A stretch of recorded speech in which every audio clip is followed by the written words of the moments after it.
I'm an idiot. I wasn't recording any of that. So we're starting right now, recording again.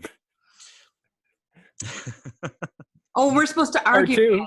We're supposed to argue. No, you're not an idiot, buddy. Yeah, no. Oh. That was 100%. My bad.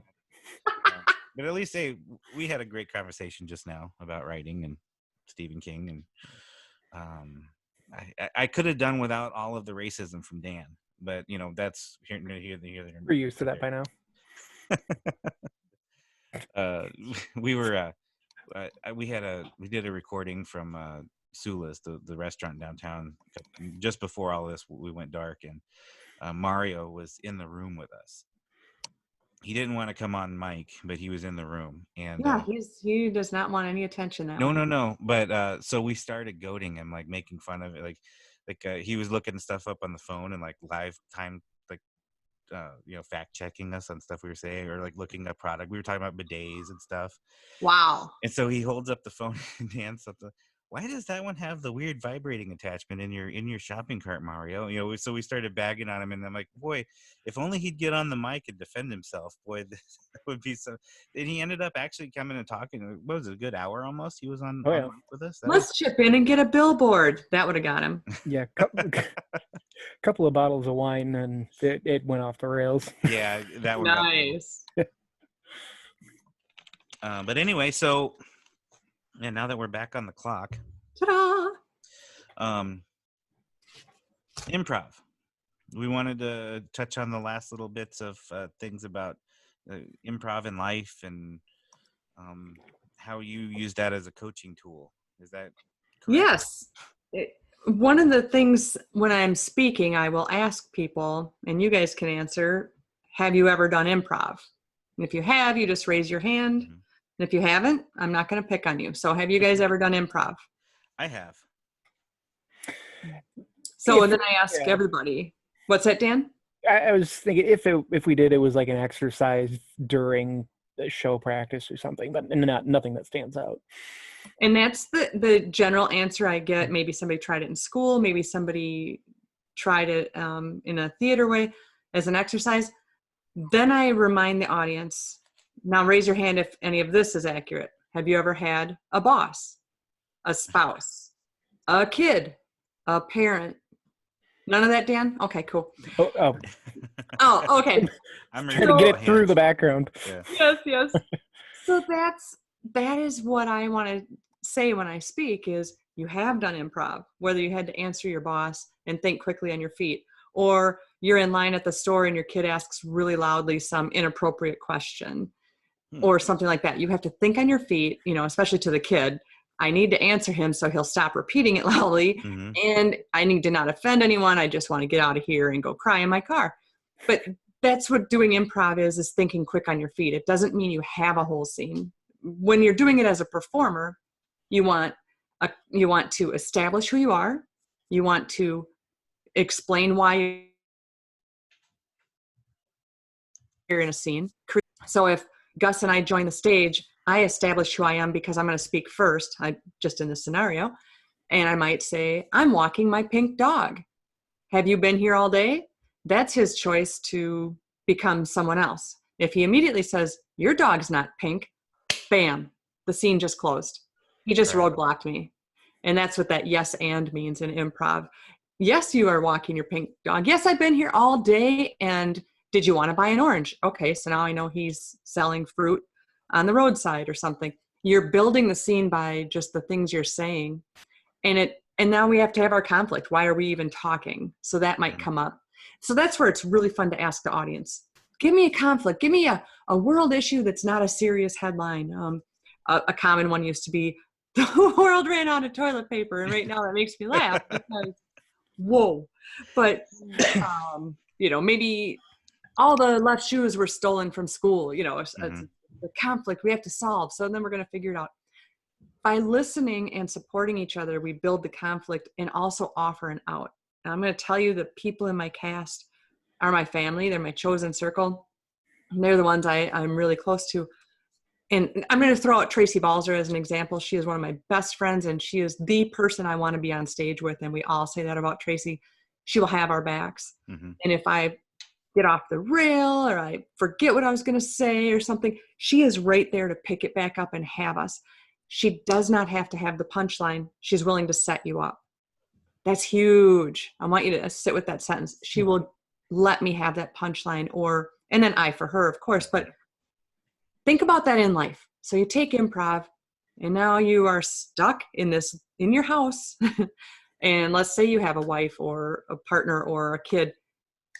Are you letting them have the scene, and are you willing to build on what they're saying? Because that's listening and that's trust. And that's why I'm passionate about improv, because it's so much more than a sketch that gets a laugh.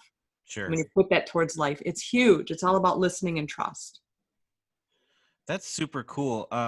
The idea that you don't have to have the punchline, I think is a useful tool regardless of what you're doing. You could substitute the word punchline with last word or just anything in any kind of conflict, or not even a conflict, I suppose, just a interaction. Just being a good conversationalist.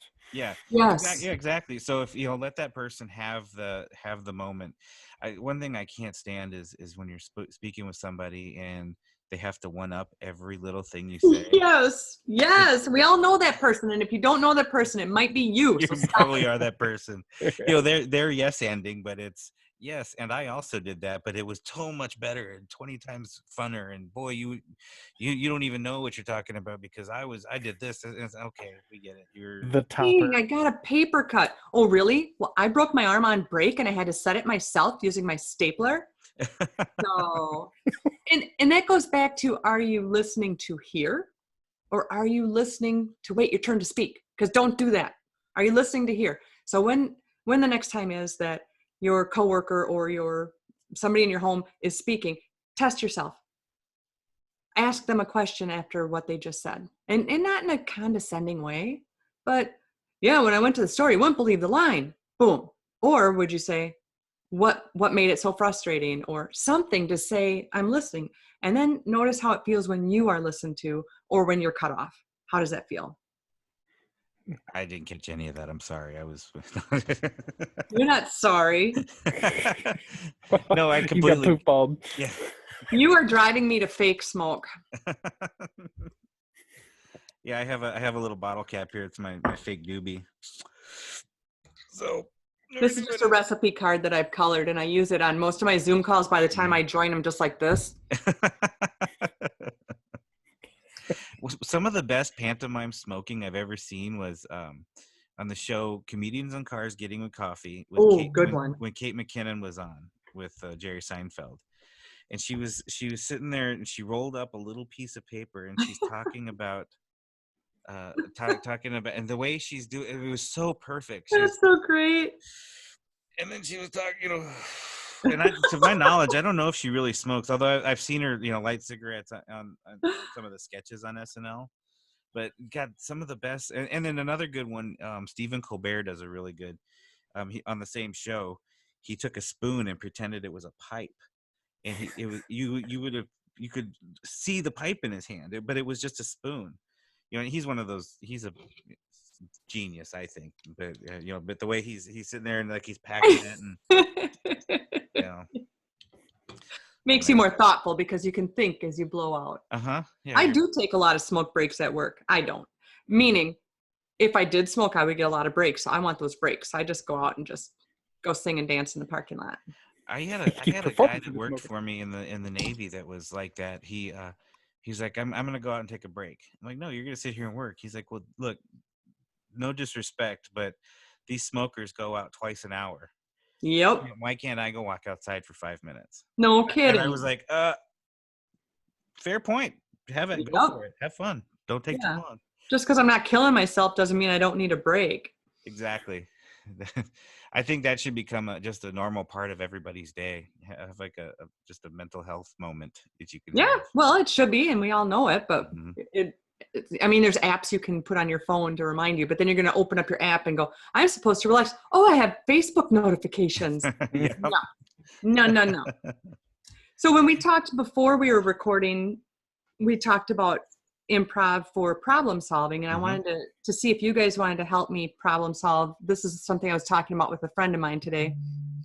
She's getting one of those little Yorkie poo things, little dogs that's like slipper size, you know? Okay. Yeah. And she talked about the hassle of taking it out to potty. She, you know, so for that, because it can't do the stairs, obviously you Oh. could carry it down the stairs. Some people build little fake grass corners in their home. That'd be kind of nasty having dog pee in your house. Even if it's in a corner, it would still smell. So then we started talking about different things. So it reminded me of improv skills and how you make it really wacky. And it's a game I call Get Your Butt Fired. And I do this when I'm speaking too. And I ask the room, how could we get kicked out of this venue? The last time I was speaking, it was at WTC. How can we get kicked out? Somebody yelled alcohol, somebody yelled strippers, somebody yelled drugs. I'm just like, you guys are fun, friend me. But then we made it workable. So we had music and root beer floats, and we had some dancing that was with clothes on. You know, we made it workable. Sure. So with my friend's dog, you know, I'm like, well, then because I saw this one thing where the lady was in New York on her balcony and she lowered the dog by its harness, which would be really, really sad because that's not Sure. very nice. So what kind of improving could we do to figure out this potty issue for this tiny dog that she almost has? Well, does she own a drone? Not yet. Well, there it is. You get one of those drones with a little camera, and you hook the leash to it. It's practically already been done on It's a basket. on Back to the Future Part 2. Oh, a drone with a basket. Well, no, I was just Okay. thinking the drone walks the dog. Oh, walks the dog. Oh. Of course, you need to get it down the stairs, don't you? Yeah. Just down the stairs. We don't need to really. Oh. Just Well, skip yeah, the your drone, stairs. a basket. Then yeah, that works then. Because Just then shove- legally you'd have to call the FAA every time you want to take the dog out, because with drones you have to register. So it'd be like, Yeah. Yeah. hey, Frank the pilot. Yeah, it's me again. Little Fluffy needs to go tinky. Well, I mean, the dog's only what? Yeah, That maybe big? that big. Just put it in How your. about a You get a PVC purse for the pipe? dog. Right down the side of What did you say? a PVC pipe. Yes. You're like Yes. a 4-inch PVC pipe, and the dog can just Boom. go in there and like in the pharmacy. Did you hear Dan's sound? Doop. Yeah. If it gets stuck, you just gotta blow harder. Yeah. Now it has a little slide or Don't inhale, man. Yeah. Don't inhale. Pneumatic dog walking device. the PDD. Now, how could you actually take one of those ideas and make it truly workable? I mean, the PVC, the poor thing would just like plop down, but maybe you have to carpet line it or add little holes for its little feet. No, the holes wouldn't work. It comes out the other end rolling like Sonic the Hedgehog. Yeah.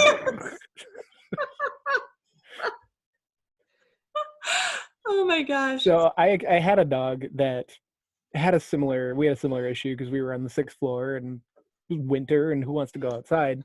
So we just opened the patio door and we had a little like 6x4 patio. We put a puppy pad out there. The dog would go out there and it was worked perfect until we would go out to my parents' house in the middle of nowhere. And it's just all grass, and the dog would shit on the sidewalk because it didn't know how to go in the grass. You put it in the grass, and you're like, no, I can't. What is this stuff? I can't go here. We ruined that dog. That tickles my bottom. My daughter's dog was doing that this winter. He didn't want to go out into the deep snow. He's just a little mini pin. And so he would just go right on the deck here. And oh my God. And I didn't realize it till like halfway through winter when I watched him. So everything, I'm out there with the snow shovel chipping, icicle turds off my deck. A brand new deck. Yeah. Ooh. So, Well, those are good ideas. I'll certainly suggest to her. Some probably aren't legal, but yeah, we'll I think lead with the PVC pipe and see where. lead with PVC pipe. I think that's a country song, isn't it? If not, it should be. well, Sump pump. back in the 80s, I think it was the PVC pipe blues, I think. Yes, but maybe a 2x4 with some carpet or some little treads, some little mini treads. Well, yeah, because the Oh. dog's going to need to get back up. I mean, Correct. right? There you go. So Correct. I mean, just a little ramp then would probably be Yeah, fine. just strips of like that little like what's the green, that fake grass they use at like driving ranges and stuff. An AstroTurf? Enough. Is that what it's called? It's like just enough for it to climb back up the. Yes, because with Dan's idea of the thunk down the Mhm. tube, you'd probably have to have something tied nicely around it, like to be able to bring it back up. So that's probably not very kind. So Yeah. you're right. No. We didn't think about the backup thing. Yeah. That's good work. I like the Yeah. the ramp. Good We work. talked Well, I'll about keep you updated because Okay. she's in May. So stay tuned. Well, so that's what you do then? You I mean, in real life, that's part of your life coaching stuff is you do Creative ideas. creative Yes. improv session. That's pretty cool. I created a journal with creative tips, and it's about staging, like knowing when to end the scene, which is about it is about taking care of your partner, and just different creative tips. And I only locally printed it. I still used an ISBN in case I ever throw it on Amazon with my Mhm. other book. But I had to get that out, and that's something that Gus and I have talked about before. Is you've got this idea, and it keeps rolling around. I just have to get it out. I have a little bit of anxiety stuff going on, so I know better that a thought left up here is not helpful. So I put it to paper, and people have enjoyed it. It's just random tips. Like I have, let's say you have writer's block and can't go to a coffee house right now. Sometimes people like to go where there's chatter. Mhm. So what do? One of the ideas that I've shared is to change your environment. Chances are great that you guys always do your podcast right where you are because you've got your paper, you've got your tools, you've got your microphones and all this stuff. How different might it be if you totally moved to another room? Even let's pretend you have a basement spot or your kid's floor when the kid's not in there. The sun's coming in. I've got this different angle, this different view, this different window I'm looking out of, or play some different music that I don't usually listen to. And just it changes where you're at. Mhm. And I have to do that in my day job as well. I can't just change where I do my work, but I will often throw on some different music I don't usually listen to and change something, you know? Yeah, my big thing is just going for a quick little walk. It tends to jog something loose at least. You know, I hate staring at a blank piece of paper, but the exercise of just putting anything down never really worked for me. The quick brown fox, blah blah blah. I've got something on the paper. Now I'm looking at gibberish. So what I'll end up doing is go walk down around the block or go over to Riverside. The key is though, don't go too far from where I'm working because otherwise I'm that space cadet that ooh squirrel, go off and now like you said, if you're on the phone, you check in the So Facebook when you're messages. walking, do you play music or are you keeping it quiet? If I'm trying to think of something, I don't play music. I Great. keep Yeah. it I just let everything just wash over because again that's music is so emotional that it takes you into a different direction that maybe you didn't want to go and It's more chatter. yeah. Music is awesome, but if you are blocked and you're raising your endorphins and you're getting your blood pressure lowered and you're out there moving, Mm-hmm. that's great. And laughter will do that too. If you look up an old clip of, like we talked about Carol Burnett's show before, we've talked about that. Look up an old clip of a show you used to like or some comic you love and just shake things loose. Dan, what about you? What do you do when you're stuck? I found like ambient music has worked really well for me. Yeah, actually, Gus, through the person that we just interviewed prior to this, Chris Moffat, has had a YouTube playlist of 80s techno-ish sounding ambient stuff, and that's been when I have to write for some of the schoolwork that I've been doing. That's been really good to put that on and check out and be able to focus on what I'm writing. But I've also found that just writing, just start writing. I forget what there's a word for it, but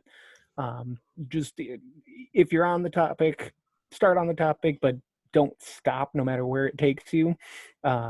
Until you have a big chunk, and then you can kind of disseminate from that. Okay, and you've got your start to your paper, so it's not I don't know where to start.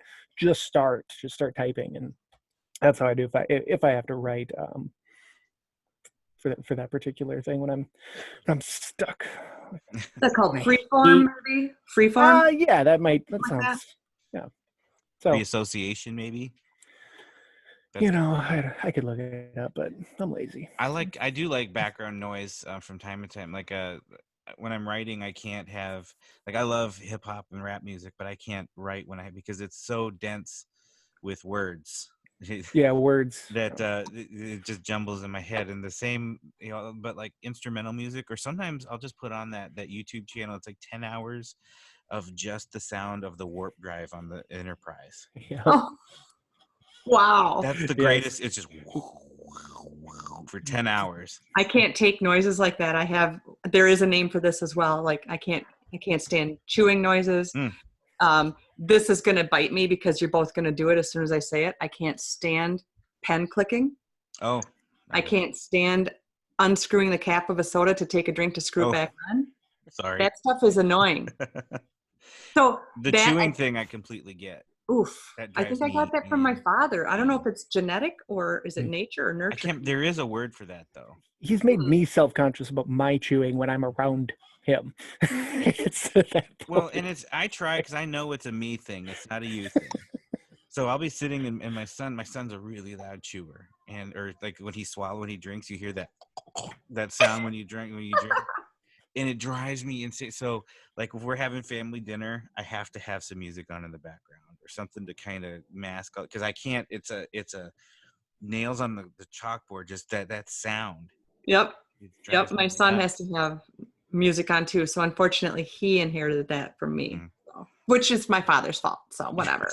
But yeah, to get away from and to play, there's even a really cool track that I heard some star used, and it sounds like a coffee house. So there is like a coffee house, not coffee house radio, which is songs, but the sounds of a coffee house. So you're going to hear the people talking or murmuring or a machine going. And for some people, they use that for their studies to act like they're in the coffee house. I think it's kind of funny. But that's the whole point of this, is just stepping away from what you normally do and trying something different. But I love that when you walk, Gus, that you don't play anything. That's my go-to as well.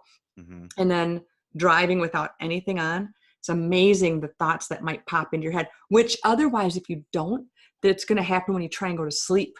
You guys have that? Oh my God. Go to sleep? Yeah. Yeah, the insomnia is a real struggle with me, because I'll just be laying there and all of a sudden that's when your brain decides, well, you got that bill due here in a couple of weeks. How are you going to cover that? Oh, that makes sense. How about my soup is not alphabetized right now? I better get up. That I can't really identify with. A bill makes sense. What were you going to say, Dan? I will go to sleep. I found a love for Netflix subtitles, because I will find a show, any show, like last night it was Indiana Jones, Raiders of the Lost Ark, on mute, but with the subtitles, so I can kind of watch. But it's like reading a book to fall asleep, except it's engaging my eyeballs, and then I don't get hit in the face with the book when I do fall asleep. So you could just wear a bike helmet to bed. Yeah, I can't sleep with TV on in the background. My wife used to like to watch. We had a TV in our bedroom. That had to go because I can't. My problem is I get engaged in the story, so I'll be drifting off, and it's like Frasier. What's Frasier and Niles? What madcap are they into this time? those hooligans, those crazy crane boys. Yep. So I roll over and okay, when Marty's coming in, I've seen this, and I remember that one. Oh yeah, Daphne wears the red dress, and that's a great dress. I wonder why I have a thing for red dresses on English. Do you think it has to be with that? Now all of a sudden I'm going down this rabbit hole of just memories, and then it always ends up with that time I got punched in the nose in second grade by a kid, and I felt so powerless to do anything. I got beat up, and then I got in trouble for fighting. And why did I get in trouble for fighting? And that kid, now it's 3 a.m. Wait, what's his name? Beau. Beau. I don't remember his last name. Oh, I know exactly what he looked like. He had a blonde mop top and a rat tail. This was Texas in the 80s. So. We always know the name, don't we? Yeah. That's childhood trauma we're uncovering. Look him up on Facebook right now and make fun of him. I'm trying to remember if I could remember his last name. Oh, he probably just goes by Beau. That's like such a pop that collar on the double polo shirt kind of. Well, my guess is it's more like a sleeveless Leonard Skinner t-shirt.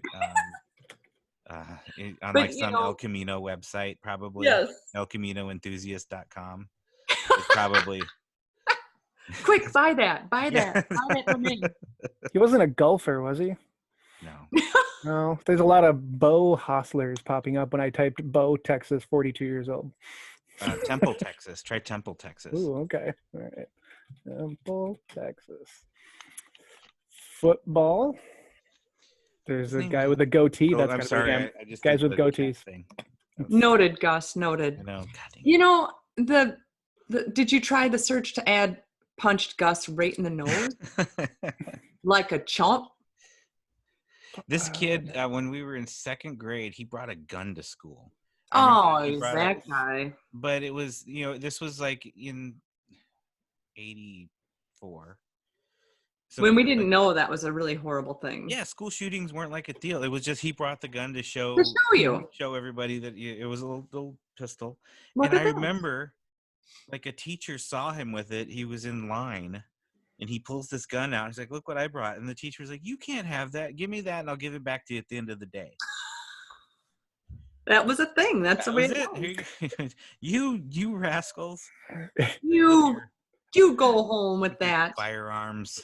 Yeah. Silly kids. Yeah. He's probably a congressman or something in Texas now.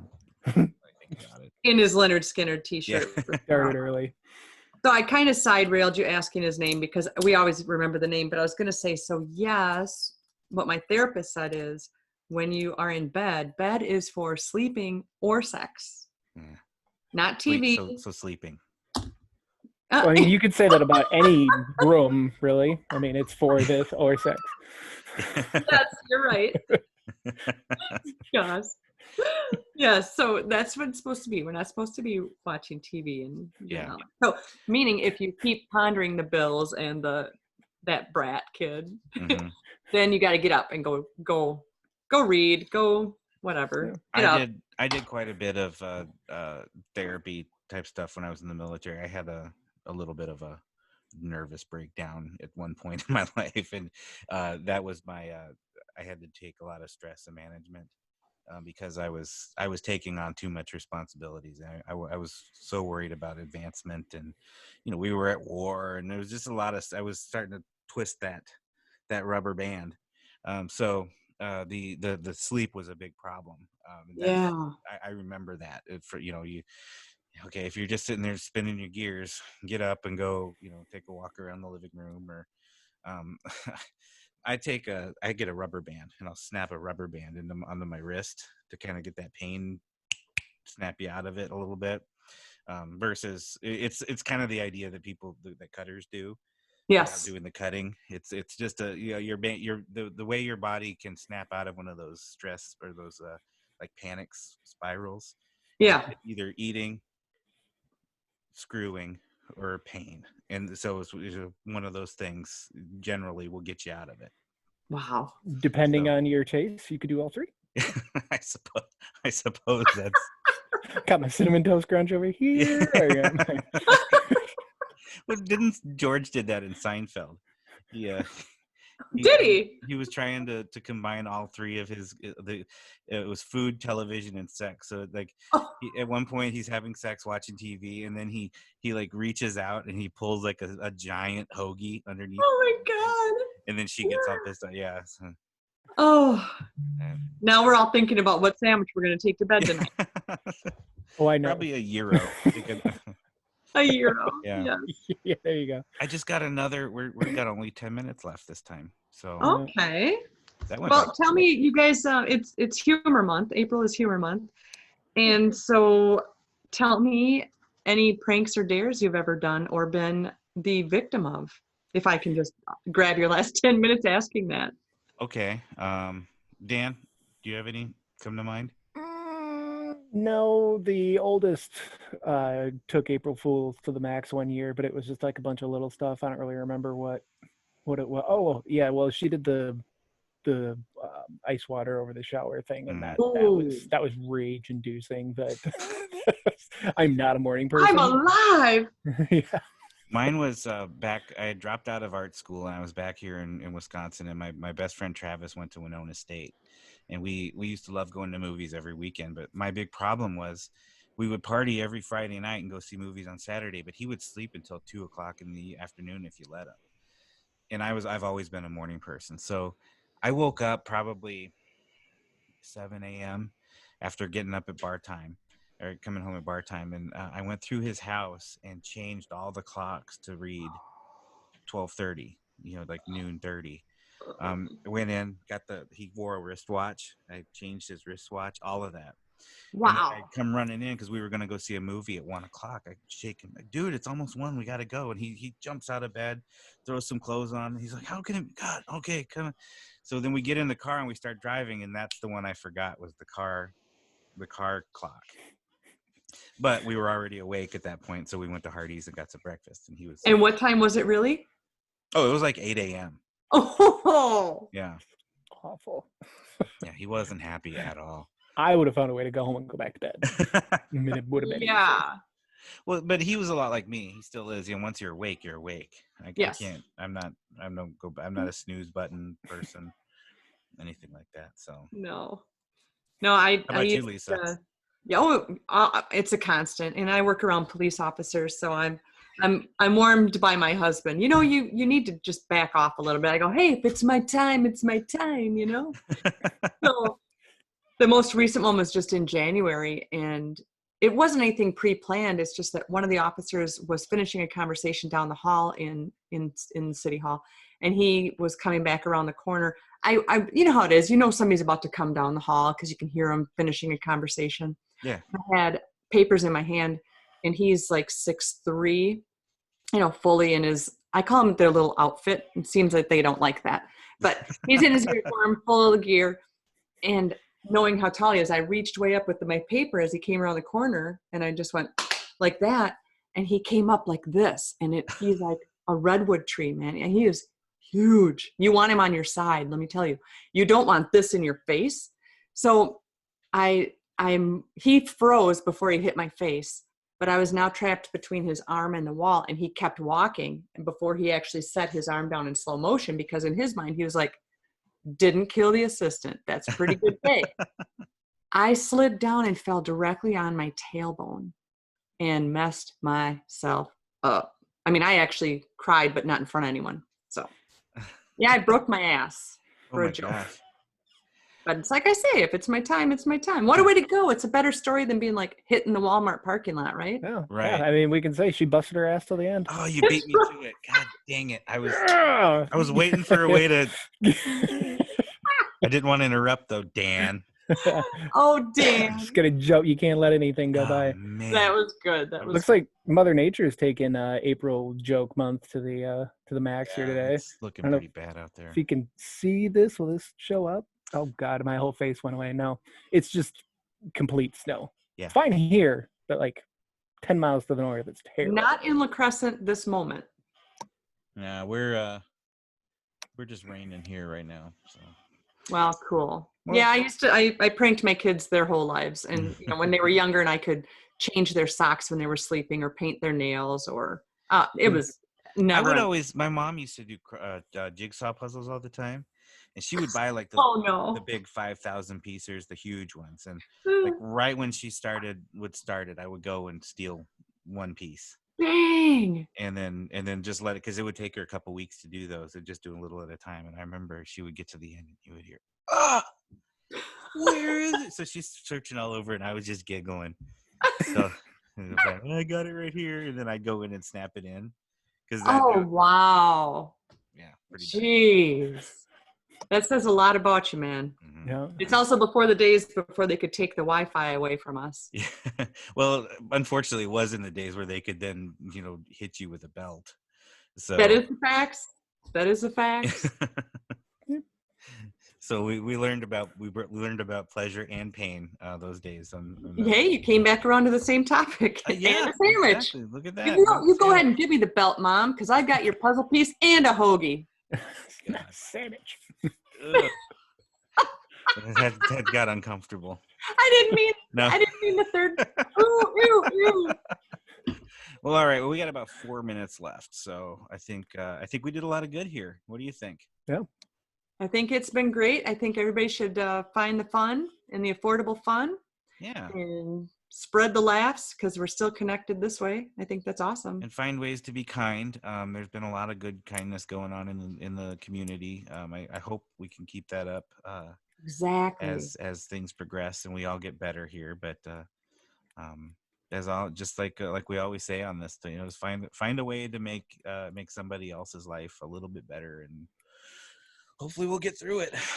Yes, definitely. Thanks for having me on. It was really fun chatting with you guys. Of course, I'll put you. We'll have it up on YouTube, and then I'm having some difficulty transferring it. Maybe Dan later will get offline, and you can help me transfer all this to MP3. It's recording in MP4, and I don't know how to transfer all of it to get it onto the. But we could.